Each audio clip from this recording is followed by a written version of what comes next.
I've definitely been groomed. Um, and it didn't really have to be personally. My dad really helped groom me, but I think me being a sponge, coming from just being around multicultural groups in school. You know what I mean? I was never a person that just hung around one culture. You know what I mean? I soaked up a lot of cultures. So I had my rock era where I was listening to classic rock and groups like Queen and and that helped me. Listening to country, pop, rock, rap, and definitely gospel. Those things helped me. Coming from a musical family where my my granddad, he sung, and then my uncles and my dad sung. So you going up from like the Motown, Berry Gordy era, all the way into what the '90s introduced. Another group of family members, which was Jodeci, and being able to soak all that up. And then, early 2000s, then another family member popped, which was Anthony Hamilton, and being able to soak all that up. And then, it later went to my sister. This was around the time where bands were still cool, and I started off with a band. And, like one of my biggest the person I looked up to it, at that moment. I had a few, but CeeLo, Pharrell, NERD, and we was just like we were on a path to where it's like we weren't worried about radio. We just had a sound, and we were young, and we had when you were young, some people get egos, some people don't understand the business. So a great thing kind of like fell apart, and that's when I went solo and started my journey, and I was able to use everything that I had, everything that I soaked up, and I just started putting it, like a gumbo, finding formulas to put it in my music to separate my sound. I think for me, when you talk about, you know, that question of was there any support when I first wanted to embark on my musical journey, that was easy for me when it came to my family because that's all we knew.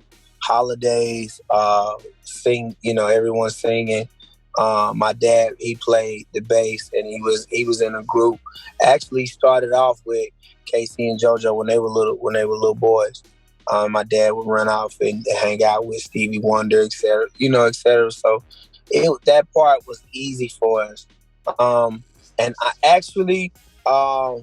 probably caught most of the flack when it came to sports, and I was great at sports, and I swear, really, that was really my first love, sports. I was like, playing football. I'm sure you could tell by the statue, and I really felt like I put my craft, put my time in playing football, and was, uh, you know, I was set to, have my course. My next venture was going to be NC State, and I was looking to play ball. And unfortunately, what happens in urban, the urban culture, I got in a little trouble. And at that point, I was asking myself, was I willing to go through bumps and bruises, um, just to play the game on Saturdays? Or did I want to say, okay, maybe it's time to pick up the family hustle? And that's what made me just say, you know what, let's just try it out. So I opted out of playing ball, and I think I wrote my first song maybe at like 19, 20. It was horrible. But, for most people, they thought it was nice. Oh my God. And I just never looked back then. I think it was all of that. I think it was all of those things. I think for the most part, it was like trial and error.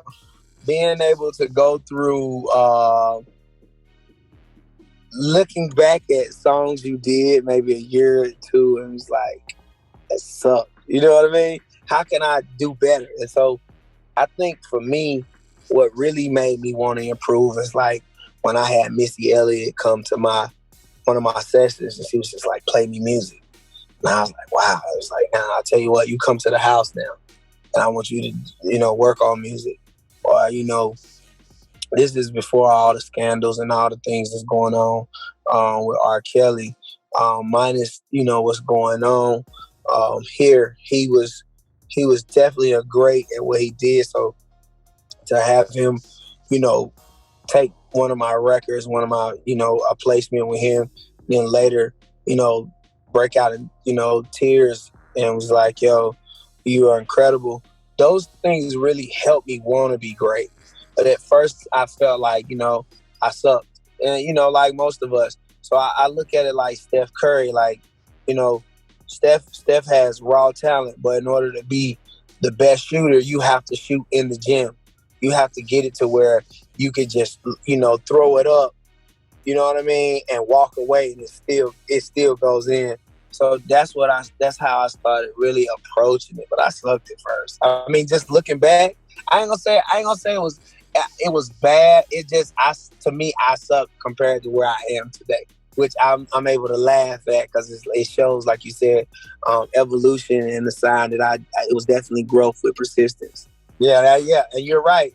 You're right, and again, like you said, that's a part of being a perfectionist. I know, there are countless occasions where, I would hear things that I might go back and listen to it, the old James Brown record or old Otis Redding record, and I would hear where they were literally off, but they kept it because it was the beauty behind it.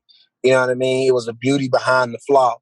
Now most music, you have things that'll help you like auto tune, etc. And I use it. I use it occasionally. I do, but for the most part, like I come from an era where you're gonna get the part right. So now using it, you can't really tell in certain records. Some are purposely placed on just to give it that new age sound. But if you ask me to sing it in perfect pitch, live, you'll get the same thing. So I think just being disciplined overall over this period of time has really strengthened me in areas where most people really suffer from. So I'm quite sure you've been to a concert and it just wasn't what you thought it would be, and that's because as a musician and being in the music, sometimes the crutch is the auto tune, etc.